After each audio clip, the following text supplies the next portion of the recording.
Des femmes et des hommes venus du monde entier sollicitent la protection de la France au motif qu'ils ont fui la guerre ou des persécutions et seraient en danger en cas de retour dans leur pays.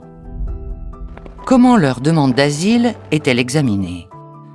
Leur besoin de protection est évalué au regard de la Convention de Genève, des textes européens et de la législation française. Le dossier d'un demandeur d'asile est examiné dans un premier temps par l'OFPRA, l'Office français de protection des réfugiés et apatrides, qui peut soit leur accorder une protection, soit la leur refuser. Si la décision de l'OFPRA est négative, le demandeur peut la contester devant la Cour nationale du droit d'asile. La CNDA permet donc aux femmes et aux hommes dont la demande d'asile a été initialement rejetée de la faire valoir à nouveau. La Cour, juridiction administrative spécialisée, est compétente pour l'ensemble du territoire français, quel que soit le lieu de résidence du demandeur d'asile. Comment la CNDA juge-t-elle?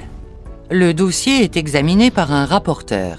Son rapport analyse en toute indépendance le récit et les arguments du demandeur d'asile à la lumière de la situation dans son pays d'origine et du droit applicable. Dans la plupart des cas, la CNDA convoque le demandeur d'asile en audience. Après lecture du rapport, le demandeur est entendu soit par une formation de jugement composée de 3 juges, soit par un seul juge. La formation de jugement entend aussi l'OFPRA. Le demandeur peut être assisté d'un avocat. Si besoin, un interprète est mis à disposition par la Cour. Le juge de l'asile détermine si la demande est crédible et évalue les risques que le demandeur encourt en cas de retour dans son pays. À l'issue de l'audience, le juge peut reconnaître la qualité de réfugié au demandeur.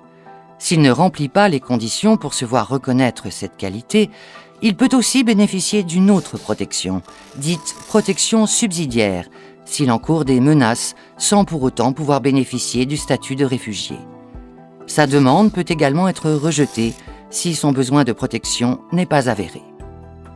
En cas de rejet du recours, le Conseil d'État peut être saisi par la voie de la cassation. Il ne se prononce alors que sur des questions de droit. En cas de désaccord avec la CNDA, le Conseil d'État lui renvoie le dossier. Gardienne du droit d'asile, la CNDA représente une garantie essentielle pour tous ceux qui expriment un besoin de protection.